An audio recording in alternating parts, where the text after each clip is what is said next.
ఏపీలో వరుసగా జరుగుతున్నటువంటి అరెస్టులకు సంబంధించి హోమ్ మినిస్టర్ వంగలపూడి అనిత స్పందించడం జరిగింది. ఆమె విలేకరుల సమావేశంలో మాట్లాడుతూ తమ ప్రభుత్వం ఎవరి మీద కక్ష సాధింపు చర్యలకు పాల్పడటం లేదని, పిఎస్ఆర్ ఆంజనేయులు అరెస్టు చట్టబద్ధంగానే జరిగిందని, ముంబై నటి కాదంబరి జత్వాని ఇచ్చినటువంటి ఫిర్యాదు మేరకే ఆయన మీద కేసు నమోదు చేయడం జరిగిందని, గత ప్రభుత్వ హయాంలో ఆ ప్రభుత్వ పెద్దలను మెప్పించటానికో లేదంటే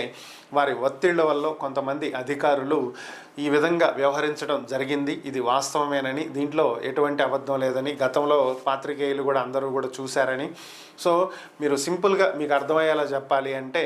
గతంలో ఐఏఎస్ అధికారిని శ్రీలక్ష్మి గారు ఏ విధంగా ఇబ్బందులు పడ్డారనేది అందరికీ తెలుసని, కానీ టీడీపీ హయాంలో పనిచేసినటువంటి ఏ ఒక్క అధికారి కూడా ఆ తర్వాత ఎప్పుడు ఇబ్బందులు పడినటువంటి దాఖలాలు లేవని.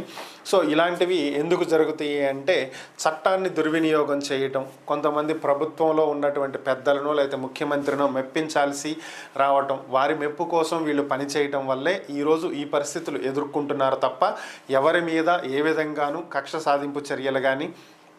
కక్ష సాధించాలనే ఉద్దేశం కానీ తమ ప్రభుత్వానికి లేదని, అన్నీ చట్టబద్ధంగా చట్ట ప్రకారమే చేస్తున్నాము, వ్యవహరిస్తున్నామని చెప్పి ఆమె తెలియజేయడం జరిగింది.